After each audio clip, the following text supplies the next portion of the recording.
अस्सलाम वालेकुम। प्रोग्रेसिव पाकिस्तान के साथ मैं हूं फ़रूक शेख। मैं उम्मीद करता हूं कि आप बिल्कुल खैरियत से होंगे।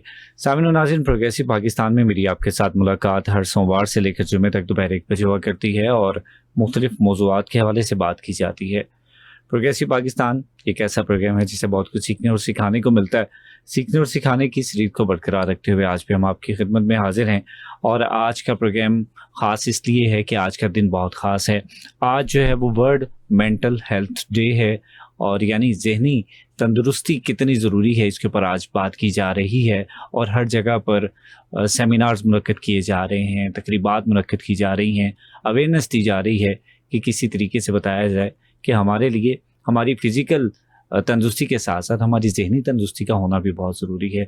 उसके लिए हमें क्या इक़दामात लेने हैं और उसमें कोई ख़ास उम्र नहीं शामिल है, उसमें तमाम तबक़ात शामिल हैं, उसमें एज के तमाम लोग शामिल हैं, बच्चे भी हैं, नौजवान भी हैं, बुज़ुर्ग भी हैं, ख़वातीन भी हैं। तो सभी लोगों को ये प्रॉब्लम फ़ेस करना पड़ रही है। रीज़न्स क्या हैं? क्या रीज़न में सिर्फ़ हमारी खुराक है या फिर इसके अलावा बाकी अवामिल भी हैं जो हमें मुतासिर करते हैं? और सबसे बढ़ के चूँकि हम बात जब भी करते हैं तो नौजवानों का ज़िक्र ज़रूरी है, स्टूडेंट्स का ज़िक्र बहुत ज़रूरी है, तो उसमें स्टूडेंट्स भी मुतासिर हो रहे हैं, उनकी भी साइकोलॉजी होती है। तो इसके ऊपर आज हम बात कर रहे हैं। प्रोग्राम में शामिल होने के लिए आप राब्ता करते हैं हमारे राब्ते के नंबर 0334 1966 966। आपकी कॉल्स और मैसेजेस को प्रोग्राम में शामिल करते हैं और अपने मेहमानों के साथ शेयर भी करते हैं। सो जनाब, बढ़ते हैं प्रोग्राम की जानिब और आज वर्ल्ड मेंटल हेल्थ डे के हवाले से हमने खुसूसी तौर पर स्टूडियो में दावत दी है जनाब उमर मखफी साहब को। उमर साहब जो हैं वो क्लिनिकल साइकोलॉजिस्ट हैं SOS विलेज फैसलाबाद से और साथ में मौजूद हैं तैयब शहाब से। अलवी तैयब साहब जो हैं वो सोशल एक्टिविस्ट हैं। आप दोनों का बहुत शुक्रिया सर, आपने कीमती वक्त दिया आज के शो के लिए। मैं गुफ्तगू का आगाज़ चूँकि उमर साहब मौजूद हैं, क्लिनिकल साइकोलॉजिस्ट हैं, यहीं से करूँगा कि सर आज का दिन एक ख़ास दिन है और ख़ास दिन इसलिए है कि हम एक अवेयरनेस लोगों तक पहुंचा रहे हैं, एक मैसेज पहुंचा रहे हैं। ज़हनी तंदुरुस्ती कितनी ज़रूरी है, सबसे पहली बात ये है और ये बड़ी अहम बात है। इसको कंसिडर करना कितना अहम है ये भी हमें गाइड करें। बहुत सारे लोग शायद इस चीज़ को अंडरस्टैंड नहीं करते कि ये भी कुछ होता है, ज़हनी तंदुरुस्ती भी है। तो उस हवाले से क्या कहेंगे?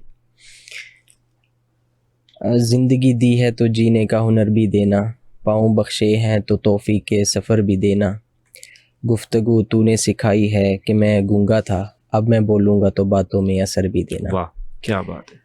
सबसे पहले थैंक यू सो मच। आप मुअज़्ज़ज़ मोहतरम हैं हमारे लिए।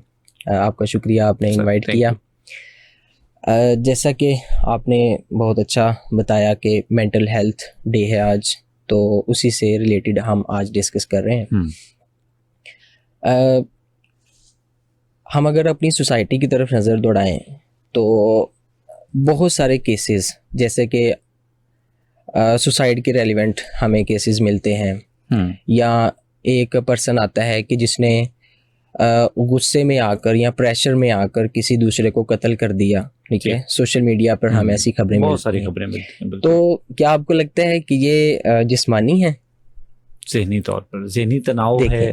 देखें तो इसका मतलब ये है कि मेंटल हेल्थ कितनी ज़्यादा इम्पोर्टेंट है, इससे हमें अंदाज़ा हो जाना चाहिए कि ये सारी जो प्रॉब्लम फेस करना पड़ रही हैं ये कोई जिस्मानी बीमारियां नहीं हैं, ये सारी ज़हनी बीमारियां हैं। तो इसी की अवेयरनेस देने के लिए हर साल जो है 10 अक्टूबर को वर्ल्ड मेंटल हेल्थ डे जो है वो ऑर्गेनाइज़ किया जाता है। इसके बारे में अवेयरनेस दी जाती है लोगों को।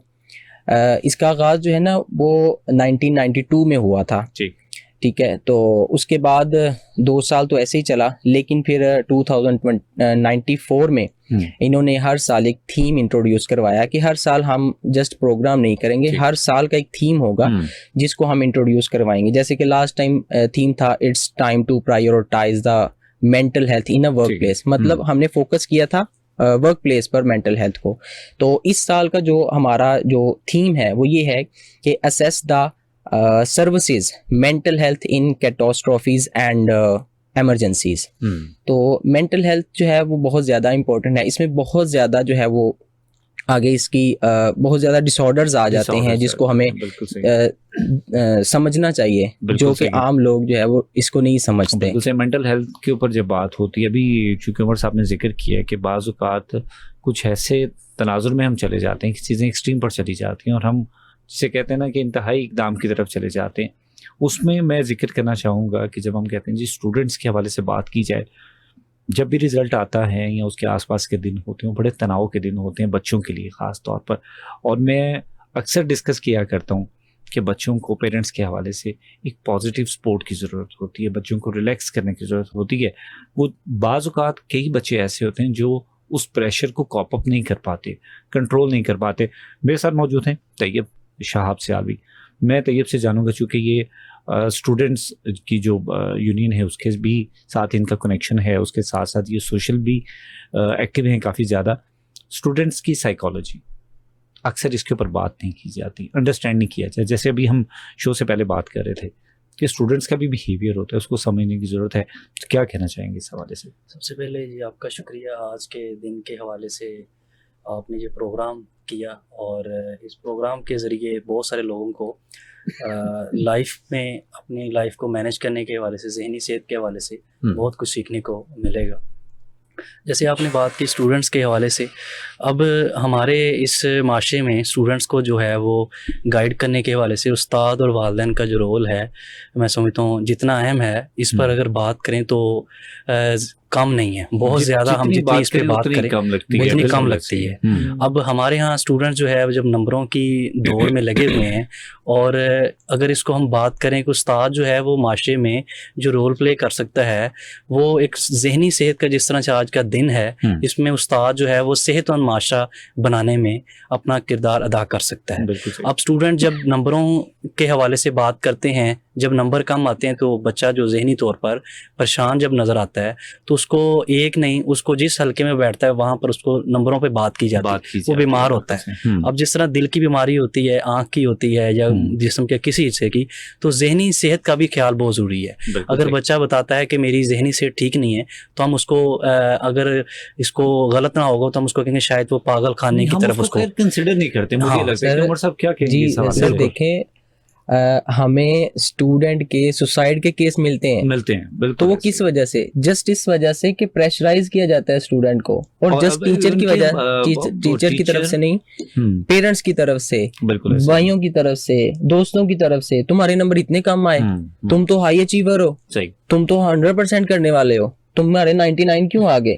तो ये जो बिहेवियर है हमारा, ये सुसाइड की तरफ उसको लेके गया। बिल्कुल सही। वो बात वही है जैसे मैं अभी आगाज में जिक्र कर रहा था, बाज़ औक़ात कोई ऐसे बच्चे होते हैं वो टॉलरेट नहीं कर पाते चीज़ों को। अच्छा, इसमें अब चूंकि हम बात कर रहे हैं जी, आहिस्ता आहिस्ता हम बिहेवियर की तरफ आ गए जी सर। बिहेवियर चेंज में एक तो ये कि जो शख्स खुद मुतासिर है, सपोज अगर हम किसी स्टूडेंट की बात करते हैं, उसके उस कंडीशन में आने के लिए बहुत सारे अवामिल हैं जो उसके ऊपर असरअंदाज होते हैं। बिल्कुल 100%। ठीक है, तो ये सामने दो दिन की तरफ तो इशारा कर दिया जी सर। जैसे अगर वो अपनी एकेडमिक्स में, अपने इंस्टीट्यूट में जाते हैं तो वहाँ पे असातिज़ा हैं, घर पर आता है तो वालिदैन हैं, और इसी तरह वो बच्चा जब बाहर जाता है तो उसको दोस्त हैं, हल्का अहबाब है। बिल्कुल सर, ऐसे पूरे का पूरा जितना भी एक उसका हल्का है वो उसके बैक एंड पे उसको साथ है, वो उसको पॉजिटिविटी के साथ भी, नेगेटिविटी के साथ है। तो उनके बिहेवियर को कैसे मस्बत किया जा सकता है? कैसे ये हो सकता है कि हम अपनी सराउंडिंग में, अपने सोशल सर्कल में ये मैसेज कन्वे करें कि भाई हमें बिहेवियर को पॉजिटिव रखना है। अगर कोई शख्स किसी कंडीशन में है तो बजाय ये कि हम उसको और दबाएं, हमें उसको सपोर्ट करने की जरूरत है जी। अब इसमें दो चीज़ें हैं। एक तो मैं बहुत दफ़ा कहता हूँ कि देखें, अगर सर्दी आती है तो हम बाहर निकलें तो सर्दी लगती है, ठीक है। तो अगर जिस भी माहौल में हम जाएं, जिस भी एनवायरनमेंट में हम जाएं, तो उसका अफेक्ट होगा, ठीक है। अब दूसरा मतलब एक हमने समझ लिया कि एनवायरनमेंट का अफेक्ट होता है। दूसरी चीज़ ये है कि पर्सनल भी कुछ चीज़ें ऐसी होती हैं, कुछ लोगों की पर्सनालिटी ऐसी होती हैं, जैसे कि नेगेटिव जो है ना वो सोचना शुरू कर देते हैं कुछ पर्सन्स।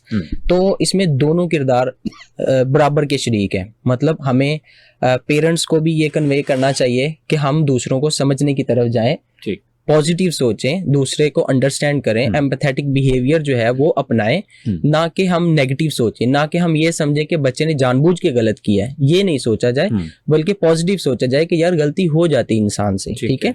तो इसमें अगर हम इस्लामिक पहलू देखें तो अल्लाह ताला ने कहा है कि इंसान से गलती हो जाती है, ठीक है।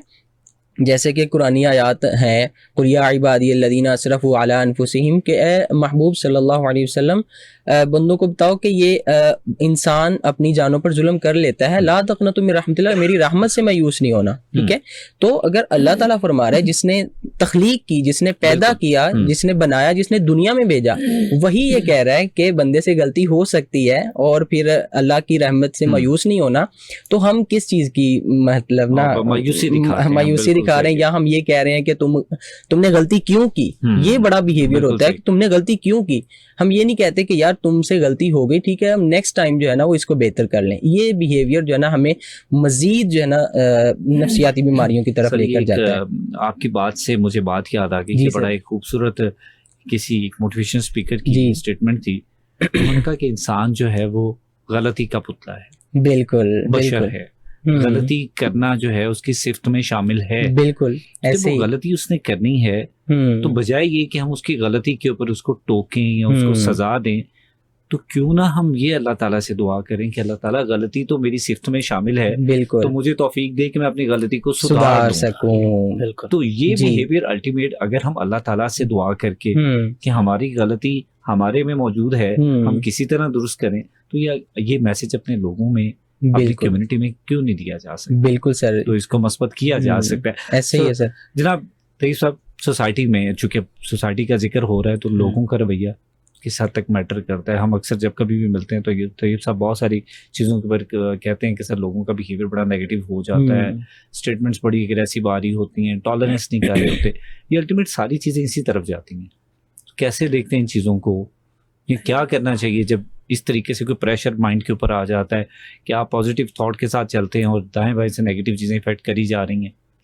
बिल्कुल, इसमें कोई शक नहीं है। जैसे कि आमतौर पे हम देखते हैं कि पॉलिटिकली बात करें या पॉलिटिकल इससे हट के बात करें, तो लोग जो हैं वो अपने लीडरों के लिए जो बिहेवियर शो करते हैं कि हम जो है वो सुनने के लिए जो है ना वो तैयार नहीं है। हाँ, तो ये बहुत ज़रूरी है कि अगर कोई बंदा बात कर रहा है, उसका अपना नज़रिया है, अगर हम उसको सुन लें और अपना पॉइंट ऑफ व्यू दें, और अगर जिस तरह हम तनकीद पर बात करते हैं कि तनकीद कर रहा है, हो सकता है वो हमारी इस्लाह कर रहा हो। एक होती है इस्लाह कर रहा है, एक होता है कि बिला वजह उसको वो बात कहना जो वो नहीं हो सकती।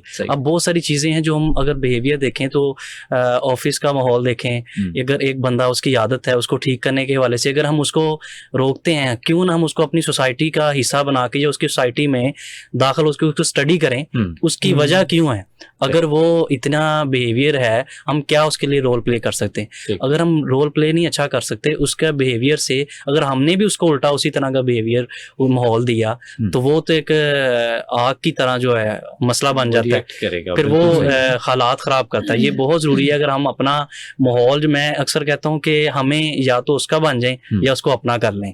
अगर हम उसका नहीं बनना चाहते तो उसके लिए हम मोहब्बत दें। जैसे आप सल्लल्लाहु अलैहि वसल्लम के हवाले से हम देखें कि उन्होंने हमें कितना बड़ा दर्स दिया है, उनकी पूरी लाइफ को पढ़ें। मैं कहता हूँ जिस तरह का बनना चाहते हैं उस तरह के लीडर को फॉलो कर लें। बिल्कुल सही। तो हम लीडर के लिए मरने मराने तक जाते हैं, उसको फॉलो नहीं करते। अच्छा, ये तो आपने एक स्पेसिफिक सेगमेंट की बात की है ना कि पॉलिटिकल एंड को आप डिस्कस करेंगे, हम किसी के लिए सुनना बर्दाश्त नहीं करते। तो मुझे ये लगता है कि सर हम अपने लिए भी सुनना बर्दाश्त नहीं करते। बिल्कुल, ये मेरी ओपिनियन है। उमर साहब मेरी बात से शायद करें, जब हम किसी भी महफिल में बैठते हैं तो हम किसी भी चीज को टॉलरेट नहीं कर पाते। बिल्कुल सर, हमें ना अपना 9 नजर आ रहा होता है, दूसरे का 6 नहीं नजर आ रहा होता है। बहुत अच्छी बात है। तो ये बिहेवियर जो है इसी को चेंज करने की जरूरत है। सो इसी के साथ कुछ और चीजें सर ऐड करते हैं, क्योंकि आप SOS विलेज में बच्चों के हवाले से बहुत सारे केसेस, डिसऑर्डर्स फेस करने पड़ते हैं, आपके सामने आते हैं। जी सर, कैसे देखते हैं आजकल किस टाइप के ज्यादा केसेस हैं जो बच्चों को इस तरफ ला रहे हैं? बेसिकली सर सोशल मीडिया इसमें बहुत ज़्यादा रोल प्ले कर रहा है कि जैसे ही कैमरा ऑन करते हैं ना तो स्माइल आती है, और जैसे कैमरा बंद होता है तो वो असल मूड में चले जाते हैं हम। बिल्कुल सही। तो कैमरे में जब लोग देखते हैं तो वो जस्ट स्माइल देखते हैं, जस्ट वो ये देखते हैं कि बड़ी खुशी है, बड़ी हैप्पी लाइफ है और पैसा इतना है और ये और वो, लेकिन रियलिटी इससे बड़ी मुख्तलिफ होती है। तो जब उनको रियलिटी फेस करना पड़ती है, जब उनको पैसा नजर आता है सोशल मीडिया पे, तो उनकी कैफियत और होती है। और जब उन्हें जाके काम करना पड़ता है, स्ट्रगल करनी पड़ती है उसके लिए, तो वो कहते हैं कि नहीं यार, सोशल मीडिया पे वीडियोस ही बनाते हैं तो वही काम कर लेते हैं। बिल्कुल सही। तो ये एक जो है ना वो नेगेटिव पहलू है सोशल मीडिया का। मुस्बत भी है, बहुत ज्यादा अवेयरनेस हो रही है, बड़ा फायदा भी हो रहा है, लेकिन कुछ नेगेटिव पॉइंट हमें ज़हन में रखने चाहिए, हमें मुहासबा करना चाहिए, बिल्कुल तज्जिया ऐसे ही। करना चाहिए उसका कि यार उसकी एक वो ख़ास पहलू अपनी लाइफ का डिस्कस कर रहा है, उसमें यह दिखा रहा है, बाकी होल लाइफ जो है ना उसकी वो डिस्टर्ब है, वो भी कहीं ना कहीं उसको भी स्ट्रेस होता है, कहीं ना कहीं उसको भी परेशानी आती है और वो उससे कोप करने की कोशिश करता है।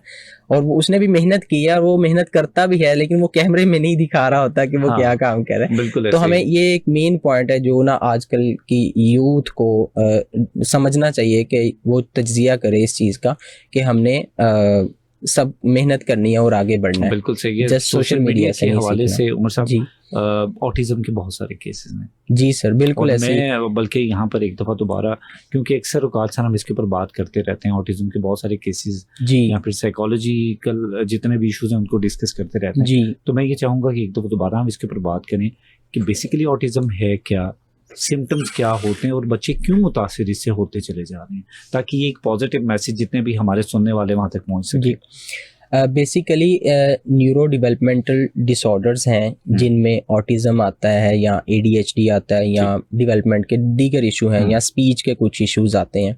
तो अगर हम इनको डिटेल में पढ़ना चाहें तो काफ़ी ज़्यादा टाइम रिक्वायर है, लेकिन बेसिक में कुछ चीज़ें डिस्कस कर लेते हैं हम।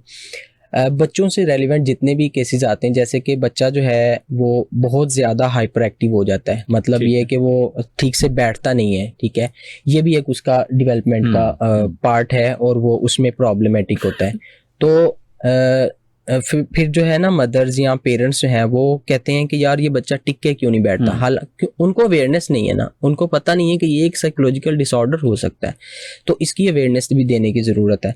और फिर उसके साथ डील कैसे करना है, हम क्या करते हैं, तो टिक के बैठता कि नहीं बैठता। हाँ, तो ये बिहेवियर जो गुस्से वाला है उसको मजीद बूस्ट करता है कि वो मजीद कोई रिएक्ट करे, क्योंकि वो तो प्रॉब्लम का शिकार है। और दूसरी बात ये है कि वो बच्चा है, वो कहते हैं ना कि बच्चा जो है ना वो एक ब्लैंक शीट होता है, उस पे जो जो फील करते जाएं, जो जो भरते जाएं, वही आपको नजर आता जाएगा और वही वो शो करवाता जाएगा।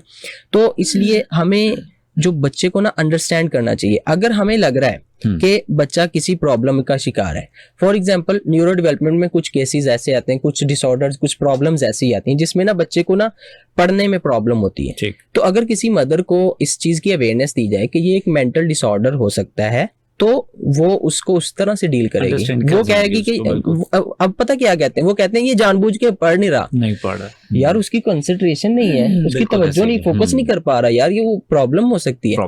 तो इसको चेकअप करवाना चाहिए, उसको दिखाना चाहिए कि क्या पता ये न्यूरो डेवलपमेंटल डिसऑर्डर्स में चला जाए, क्या पता उसको कोई डिसऑर्डर हो जिसकी वजह से वो इस चीज का शिकार है। कुछ लोगों को मतलब वो कहते हैं कि ये पढ़ता ठीक है, ये मैथ में अच्छा है, लेकिन ये बाकी चीजों में अच्छा नहीं है। तो भाई वो भी एक डिसऑर्डर हो सकता है ना, तो जिसमें हम डिसलेक्सिया, डिसग्राफिया, ये डिसऑर्डर है जिसमें ना या तो आपको मैथ में प्रॉब्लम हो सकती है या इंग्लिश ग्रामर में प्रॉब्लम हो सकती है। तो ये कहते हैं कि स्पेसिफिक में मसला है, तो पेरेंट्स को चूंकि शोर नहीं है, पेरेंट्स को चूंकि अवेयरनेस नहीं है मेंटल डिसऑर्डर्स की, तो वो कहते हैं कि नहीं ये बच्चा ठीक है, ये जानबूझ के मैथ नहीं करता। भी हो सकता है ना, किसी में बहुत अच्छा तो उसका इंटरेस्ट हो, बिल्कुल बहुत अच्छा बिल्कुल ऐसे इंटरेस्ट भी हो सकता है। अक्सर ये कहा करता हूँ कि वालिदैन की जो एक्सपेक्टेशंस होती हैं बिल्कुल वो बच्चों के साथ बहुत हाई नोट के ऊपर होती हैं, और मैं बड़ी मोदबाना गुजारिश करता हूँ तमाम वालिदैन से जो हमें सुन रहे हैं, जहाँ तक मेरी आवाज़ पहुँच रही है, एक बड़ा मोदबाना मैसेज है आपको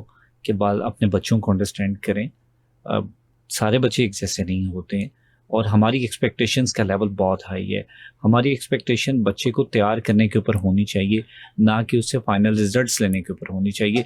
बच्चा परफॉर्म करेगा अगर आप उसकी साइकोलॉजी को अंडरस्टैंड कर जाएंगे। अगर आप उसकी साइकोलॉजी को अंडरस्टैंड नहीं करेंगे तो फिर वो परफॉर्म नहीं करेगा, फिर वो कभी किसी एक साइड पे डेफिशिएंसी शो करेगा, कभी दूसरी साइड पे डेफिशिएंसी शो करेगा। सो अल्टीमेट आपको पॉजिटिव रिजल्ट्स नहीं मिलेंगे और आपको ये लगेगा कि शायद बच्चा जानबूझ के ये करना नहीं चाहता है।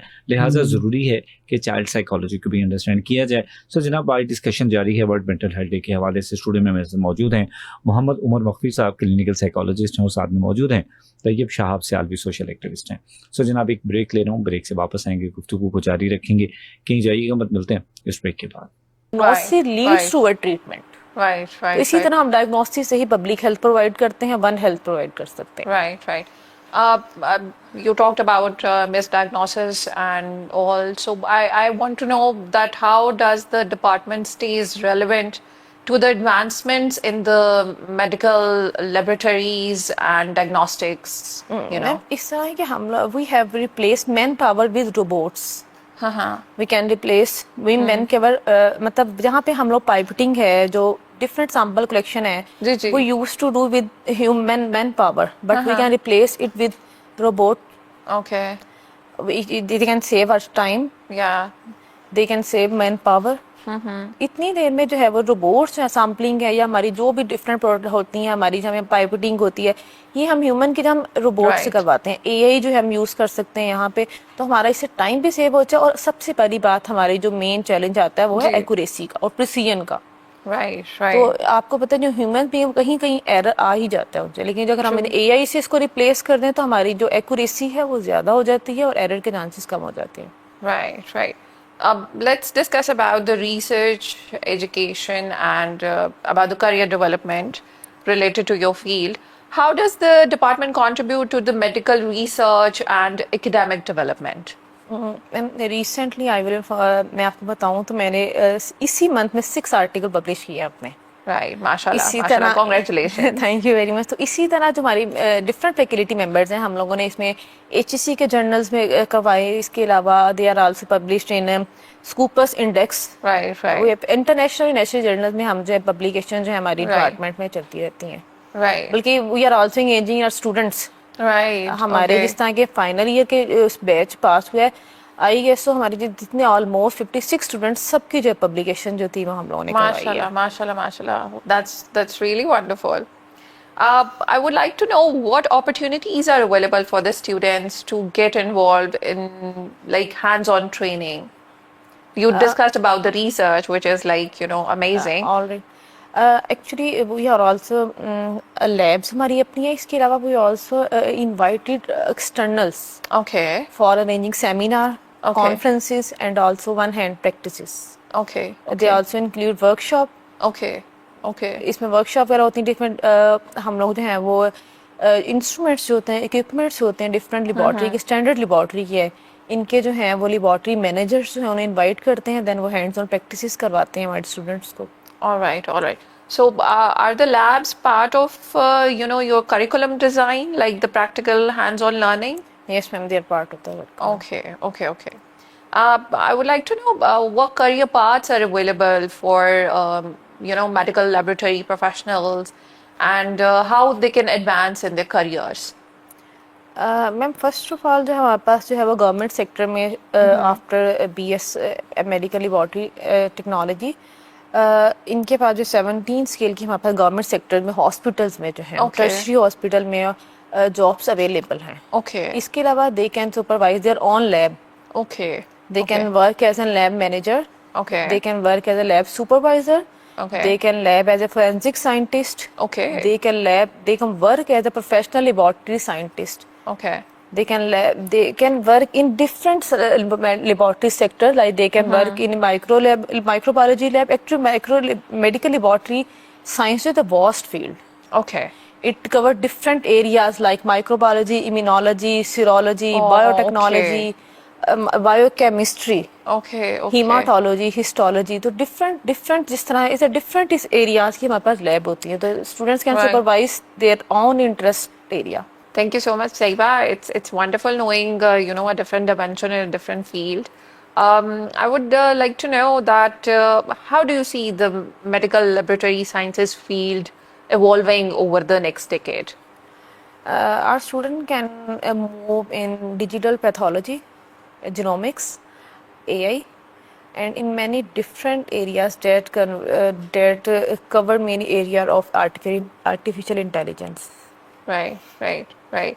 I would like to discuss something, you know, something crucial and that's vital that comes to the mind of students as well about the misconceptions related to your field. What are some common misconceptions you come across about medical laboratory sciences? Especially the confusion between the scientist and a technician. First of all, I thank you very much for this wonderful question. असल में need of जिसे कहते हैं ना आ रहा है ये question जो है, हमारे काफ़ी स्टूडेंट जो हैं वो इस चीज़ में आपको पता है कि आजकल दौर ही सोशल मीडिया का है। हर शख्स जो है वो सोशल मीडिया के ऊपर अपनी एक्टिविटीज़ के साथ मौजूद होता है। तो मैं सोशल मीडिया के यूजेज के ऊपर या फिर वहाँ से जाने वाले मैसेज का जो इफ़ेक्ट होता है उसके ऊपर बात करूँगा तैयब साहब से कि तैयब साहब सोशल मीडिया भी इफ़ेक्ट करता है। मुझे इस सवाल से पहले एक थोड़ा सा इसका तनाजुर अगर आपको बता दूं, मेरे जहन में एक मंजर आ गया कि आज से कुछ साल पहले, शायद गालिबन 1 साल या 1.5 साल पहले, कुछ स्टूडेंट्स का मेरे पास एक कंप्लेंट आई कि वो उनका कोई आपस में कोई लड़ाई झगड़ा या कोई मामला ऐसा हुआ और उसकी रूट कॉज सोशल मीडिया थी। और मैं बहुत हैरान था कि ऐसा भी हुआ करता है कि आप लड़ाई की वजह ये है कि एक बच्चे ने उसको मैसेज किया, जी उसको क्यों किया, मुझे क्यों नहीं किया। मुझे लगा कि अगर हम इन बातों को भी टॉलरेट नहीं कर पा रहे तो फिर हम क्या करेंगे इसके बाद। तो सोशल मीडिया के इन्फ्लुएंस को कैसे देखते हैं? बिल्कुल, आपने बड़े ज़बरदस्त अच्छा पॉइंट इस पे बात कर रहे हैं हम। उसमें सोशल मीडिया पे जिस तरह से ये एक दुनिया ही बन चुकी है, ये एक ऐसी दुनिया है कि लोग सोशल मीडिया के ज़रिए बहुत सारी चीज़ें हैं, इसको इतना सीरियस ले लिया गया है और ये है भी सीरियस।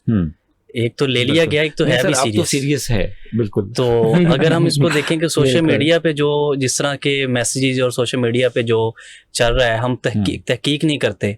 और हो सकता है कि आपका मोबाइल जो है वो आपको मैसेज चला रहे हैं फेसबुक पे, आपका मोबाइल किसी के पास है, वो मैसेज छोड़ देगा तो आप यही समझेंगे फ़ारूक साहब ने मैसेज किया है, और उसके असरात जो हैं वो लोग आपको तहकीक नहीं करेंगे, वो कहेंगे कि आपने मैसेज किया है और आपने ही किया है, और उसके असरात इतने नेगेटिव जाएंगे।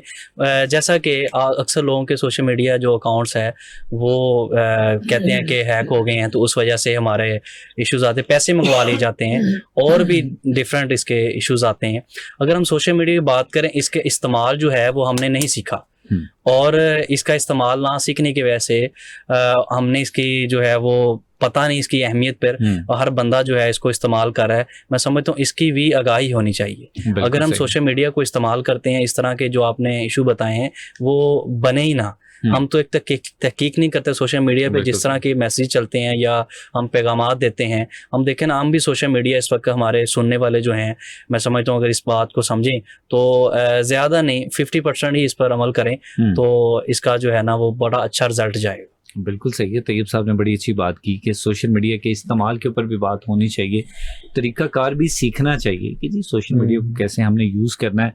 और जहाँ तक बात है जी मैसेज को रिसीव करने की, तो इसमें कोई शक नहीं है कि टॉलरेंस नहीं है। और दूसरी बात ये कि मुझे जो सबसे बड़ी उसमें प्रॉब्लम लगती है वो ये लगती है कि इसमें इमोशंस नहीं होते, एक इमोशनलेस कम्युनिकेशन है। हम बराह रास्त बात करते हैं, एक दूसरे से हाल अहवाल पूछते हैं, तीमारदारी करते हैं, बिल्कुल ऐसे किसी की खुशी में किसी की गमी में शामिल होते हैं, इमोशंस मौजूद होते हैं। बिल्कुल सर, ऐसे तो सोशल मीडिया के ऊपर आपने बगैर इमोशंस के जस्ट एक इमोजी सेंड करना है, वो इमोजी कितना रिप्रेजेंट करेगा आपके जज्बात को, तो शायद ये भी वजह बनती है जिसकी वजह से चीज़ें जो है वो सही तरीके से आगे नहीं पहुँच पाती। उमर साहब, बहुत सारे जहनी तौर पे बीमारियां हैं या साइकोलॉजिकल डिसऑर्डर जिसको कहते हैं, बहुत सारी हैं। उसमें हमारे जितने भी लिसनर्स हैं उसमें मैक्सिमम लोग ऐसे हैं जो इस चीज़ को अंडरस्टैंड करते हैं कि जी हमें ये समझ नहीं आती है कि हमें डील कैसे करना है इन चीज़ों को। ये एक बड़ा प्रॉब्लम है जी सर। और ख़ास तौर पर जब हमें साइकोलॉजिकली हम थोड़े से वीक होते हैं, ये एक कैफियत है, मुझे ये लगता है, हो सकता है मैं गलत हूँ, ये एक जहनी कैफियत होती है। आप किसी वक्त अपने मूड के साथ किस कैफियत में होते हैं आपको अंदाजा नहीं होता जी, ठीक है। तो ये कैफियत है, उसमें टेंशन है, डिप्रेशन है, एंजाइटी है, हाइपरटेंशन है, ये तमाम चीजें उसका एक हिस्सा है। तो जब हम इन कैफियत में से गुजर रहे होते हैं तो हमें ये अंदाजा नहीं होता कि अब हम क्या करेंगे, किससे मिलेंगे, किससे पूछेंगे। सो अल्टीमेट सोल्यूशन क्या है कि कोई एक फार्मेसी से एक मेडिसिन ली, वो मेडिसिन खाई, अपने आप को रिलैक्स किया, दैट्स इट। क्या ये सोल्यूशन काफ़ी? देखिए सर, आपके इस प्लेटफॉर्म के तवस्सुल से मैं ये पैगाम देना चाहता हूँ। देखिए, ज़रूरी नहीं है कि आपका सर दर्द है तो आपने पैनाडोल लेनी है या कोई मेडिसिन लेनी है, मेडिकल स्टोर पे जाना है या डॉक्टर के पास जाना है। तो हमें ना चूँकि अवेयरनेस नहीं है कि सर दर्द की वजह जस्ट यही नहीं है, ठीक है। तो हम इसको डील नहीं कर पाते। ठीक है, सबसे पहले जो रोल है ना कि हम मेडिसिन की तरफ चले जाते हैं। सबसे पहले तो मैंने बात की कि अवेयरनेस की कमी है, अवेयरनेस नहीं है जिसकी वजह से हमें इस तरह की प्रॉब्लम आती है। दूसरी जो बात की आपने कि ये कैफियत यानी कि डिप्रेशन की, जिसमें नाउमीदी आ जाती है, जिसमें आप सो नहीं पाते सही से, जिसमें आप जो है खाना पीना आपका डिस्टर्ब हो जाता है, जिसमें आपने एंजाइटी की बात की, जिसमें आपको फ्यूचर का बहुत ज़्यादा खौफ हो जाता है। आप जो है वो ये समझते हैं कि कोई ख्वाब ही आ रहा है, कोई डरावना ख्वाब आ जाता है। एंजाइटी में फियर ऑफ फ्यूचर होता है ना, तो फियर में आप जो है सही से नींद नहीं कर पाते, आपका खाना जो है वो हजम नहीं होता कि यार मैं जो खा रहा हूँ। एंजाइटी की इतनी ज़्यादा सिवियरिटी हो जाती है। इसी तरह अगर और मेंटल डिसऑर्डर्स की बात करें कि जैसे कि ओसीडी है, जिसमें रेपिटेटिव बिहेवियर होता है किसी पर्सन का, उसको ऑब्सेशंस आ रहे हैं तो उसको ख्यालात आ रहे होते हैं। समटाइम्स सर ऐसा होता है कि कुछ लोगों को नेगेटिव रिलीजियस थॉट्स आ रहे होते हैं, मतलब वो थॉट्स जो उसको सोचने से या वो किसी को बता नहीं सकता, किसी से शेयर नहीं कर सकता, ऐसे रिलीजियस थॉट्स आ रहे होते हैं। और जब क्लाइंट हमारे पास आते हैं तो वो हमें तो चूंकि पता है कि ये साइकोलॉजिकल डिसऑर्डर है, लेकिन हमें भी बताते वक्त वो कहते हैं कि कहीं हमें साइकोलॉजिस्ट जो है ना वो मार ही ना दे, वो ये कह के कि ये तो तुमने बहुत बड़ी गुस्ताखी कर दी है। ऐसे केसेस भी हमारे पास आ जाते हैं जिसको ओसीडी में कंसीडर करते हैं, और भी डिसऑर्डर आ सकते हैं लेकिन इसमें आते हैं ज़्यादातर। तो इसी तरह अगर शिज़ोफ्रीनिया की बात करें तो उसमें प्रॉब्लम आती है कि कोई पर्सन जो है ना वो ऐसी चीजें सुनना शुरू कर देता है या ऐसी चीजें देखने लग जाता है जिसको आजकल हम ना बाबों की तरफ मंसूब कर देते हैं। हम साइंस से निकल जाते हैं। हम एक रिलीजियस पहलू है हमारा, जिन्नात होते हैं, रूहें होती हैं, ये सारी चीजें हैं, हम उसको एक साइड पे रखते हैं, एक सेपरेट कर सकते हैं। इसको वेस्ट भी मानता है कि ये सारी चीजें एग्जिस्ट करती हैं, लेकिन जो चीजें साइंटिफिकली प्रूव हो गई हैं, जो चीजें साइंस बता रही है, जैसे कि उनको हेलुसिनेशंस कहते हैं। हेलुसिनेशंस डिफरेंट तरह की हो सकती हैं, आपको चीजें नजर आ सकती हैं, तो उसका मेडिकली ट्रीटमेंट होता है, साइकोलॉजिकल ट्रीटमेंट होता है। इसी तरह डिलूजन्स आ जाते हैं, जैसे कि दो पर्सन बैठे हुए ना, तो वो सोचेगा कि ये मेरे बारे में ना कोई प्लानिंग कर रहे हैं, ठीक है, प्लानिंग कर रहे हैं ये मेरे बारे में, तो ये एक बीमारी है। ठीक है, अगर हम इन सारी चीजों के बारे में अवेयरनेस हो जाए हमें कि ये मेंटल डिसऑर्डर्स हैं, तो जरूर हम इसके लिए हम साइकोलॉजिस्ट को रेफर करेंगे, हम जरूर कंसल्टेंस मतलब से मिलेंगे, जी बिल्कुल साइकोलॉजिस्ट से मिलेंगे, क्लिनिकल साइकोलॉजिस्ट से मिलेंगे या साइकियाट्रिस्ट के पास जाएंगे अगर बहुत ज्यादा सिवियरिटी हो जाती है। लेकिन मोस्टली ऐसा होता है कि जब बहुत ज्यादा सिवियरिटी होती है, जैसे कि शिज़ोफ्रीनिया के ज्यादा केसेस आते हैं, तो वो बाबों के पास चले जाते हैं, और वो भी वो वाले बाबे जो के बगैर किसी लॉजिक के नुजूमी है या बिल्कुल ऐसे ही है, वो एक सेपरेट डोमेन है, बिल्कुल ऐसे ही है। मुझे लगता है कि जब हम साइंस की बात करते हैं तो बहुत सारी चीजें जो साइंस से मुतल्लिका है जी उसको कंसिडर करना चाहिए कि ये साइंस का हिस्सा है, साइंस में ऐसा भी हो सकता है। बिल्कुल तो जनाब बात ये हो रही है कि सर मेडिसिन किस हद तक जरूरी होती है, क्योंकि हमें ये लगता है कि अगर वक्ती तौर पे कहीं ना कहीं रिलीफ मिलता है जी तो हमारे लिए बहुत अच्छा है, हमें वो बहुत मैटर कर रहा होता है, बजाय ये कि हम प्रॉपर उसके ऊपर, अगर सपोज कोई ऐसा पेशेंट है जिसको थेरेपी की जरूरत है जी, वो अपनी शेयरिंग करेगा, अपनी बात बताएगा तो शायद रिलैक्स हो जाएगा जी। बिल्कुल नहीं किसी को बताता और वो प्रेफर करता है कि मुझे मेडिसिन ही खाना है जी, तो मेडिसिन क्या इतनी जरूरी है? देखें सर, मेडिसिन कोई भी है ना, उसका अफेक्ट जो है ना टेम्परेरी होता है, ठीक है, वो टेम्परेरीली आपको रिलीफ दे जाती है, लेकिन जो परमानेंट सोल्यूशन है ना वो वही है कि जो थेरेपी देती है, जो साइकोलॉजिस्ट बताता है। यानी कि हमारा अगर कनेक्शन कम्युनिटी के साथ, हमारा रिलेशनशिप जो है फैमिली के साथ या फ्रेंड्स के साथ अच्छा हो, और वहाँ हम खुल के बात कर सकें, हम अपनी फीलिंग्स को, अपने इमोशंस को एक्सप्रेस कर सकें, तो मेरा नहीं ख्याल कि हमें मेडिसिन की ज़रूरत पड़ेगी। तो हमें इस पर कोशिश करनी चाहिए जो कि परमानेंट सोल्यूशन है, ना कि उसको प्रेफर करना चाहिए कि मेडिसिन ली और मैं ठीक हो गया।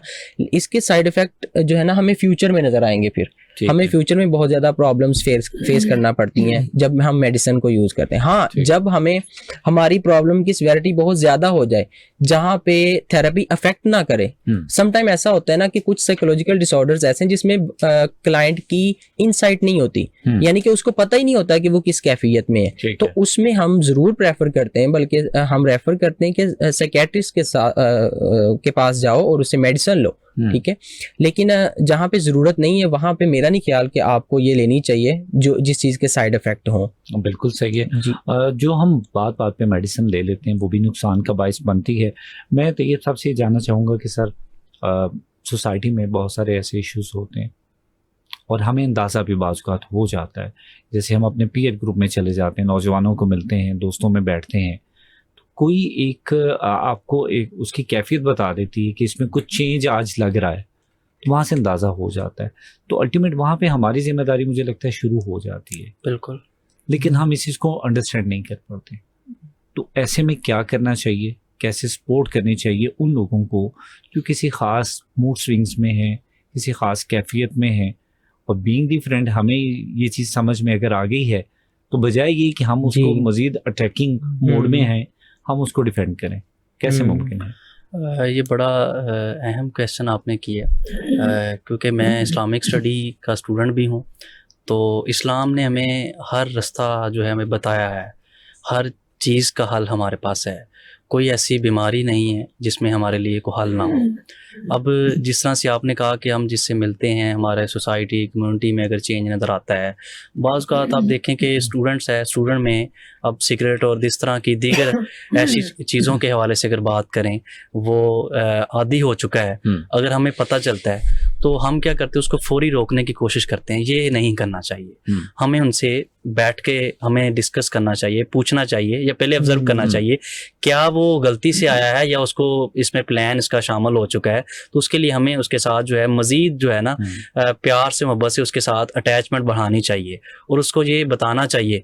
और ये हम करते हैं कि हर चीज़ का हल जो है फौरी नहीं होता। अगर उसमें चेंज आया तो क्या पता वो अचानक से, जैसे जॉब की कंडीशन ऐसी है या काम की कंडीशन ऐसी है, वहाँ पर वो उस आदत का वो शिकार हो चुका है, उसका आदी बन चुका है। उसको रोकने के लिए हमें उस पैमाने के तहत काम करना चाहिए जो हमारे लिए उस पैमाने का बताया गया है। फॉर एग्जांपल एक स्टूडेंट है, वो आप तलीमी इदारों में देखते हैं कि सिगरेट आम हो चुकी है, आइस का नशा जो आम हो चुका है, उसके लिए अगर हमें पता है कि हम उसको रोक सकते हैं तो हमारे जैसे कि उमर भाई हैं, अब साइकोलॉजिस्ट हैं या जिस फील्ड का जो एक्सपर्ट है, हम उससे मशवरा करें कि इसको इस आदत से कैसे छुड़ाएं। या जो बंदा हर चीज़ में जल्दबाज बहुत है या वो मतलब कहते हैं कि जल्दबाज है या झूठ बहुत बोलता है, बहुत सारी ऐसी आदत हैं वो छूट सकती हैं। हम क्या कहते हैं, हम फौरी किसी चीज़ का हल नहीं होना चाहिए, हम उसको हल करते करते बिगाड़ देते हैं। तो ये हमें उसकी तरफ जाना चाहिए, होना भी यही चाहिए। चूँकि आपने बात की है कि जो लोग एडिक्ट हो जाते हैं उसके लिए रिहेबिलिटेशन का सिस्टम बाकायदा तौर पे होना चाहिए और इसके ऊपर काम भी होना चाहिए। सो जनाब, आज हमने डिस्कशन किया वर्ल्ड मेंटल हेल्थ डे के हवाले से, और जाने से पहले मैं उमर मकफ़ी साहब से एक पैगाम लेना चाहूँगा दिन की मुनासबत से। जितने भी हमारे सुनने वाले हैं उनको क्या कहना चाहेंगे? बीइंग अ मुस्लिम हमें जो है ना इस्लाम से टच होने की बहुत ज़्यादा ज़रूरत है। मैं मोस्टली कहता हूँ कि देखें, अगर हमने क्लर्क बनना है ना तो उसके बारे में हम स्टडी करना शुरू कर देते हैं, या उसके बारे में हम ना किसी ऑथर किसी टीचर से, किसी लीडर से रहनुमाई हासिल करना शुरू कर देते हैं।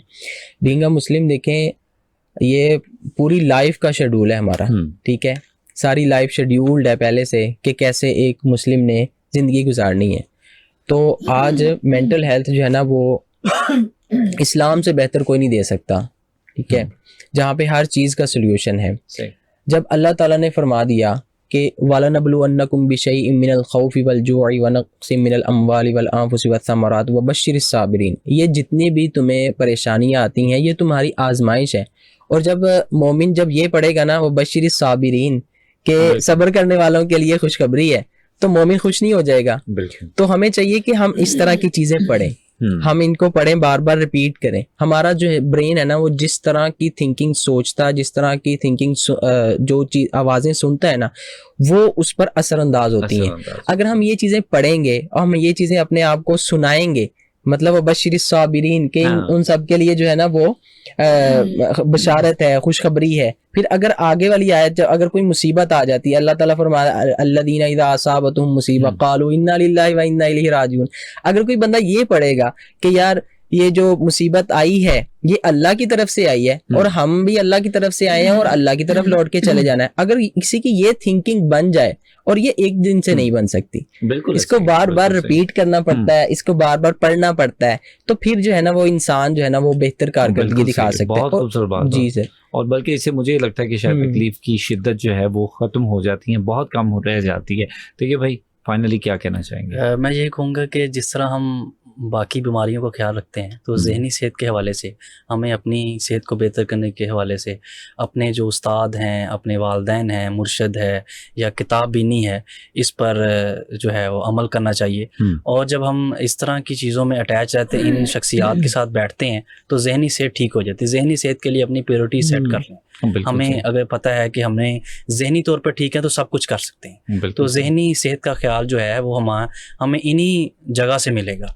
हमें अपने जो अहबाब हैं उनके साथ जो है वो वक्त गुजारना चाहिए अपने लिए, ये बहुत ज़रूरी है। ज़हनी सेहत जो है ये हमारे हर काम के लिए ज़रूरी है। अगर आप ज़हनी तौर पर ठीक नहीं है तो आप कुछ भी सही तरीके से नहीं कर सकते। इसमें अल्लामा इकबाल के शेर में ऐड करना चाहता हूँ, वो कहता है कि तू समझता है हवादिस हैं सताने के लिए, ये हुआ करते हैं बज़ाहिर आजमाने के लिए। ठीक है, ये हुआ करते हैं बज़ाहिर आजमाने के लिए। फिर कहते हैं तुंदिए बादे मुखालिफ से ना घबराए उकाब, ये तो चलती है कि तुझे ऊंचा उड़ाने के लिए। ये परेशानियां, ये मुसीबतें मोमिन को ऊंचा उड़ाने के लिए की जाती है। जो हदीस मुबारक में भी आता है ना, आजब लिअम्रिल मोमिन इन्ना अमरा कुल्लहु खैर, के मोमिन जो ऐसी शय है कि इसका हर काम जो है वो भलाई है, हर काम भलाई है।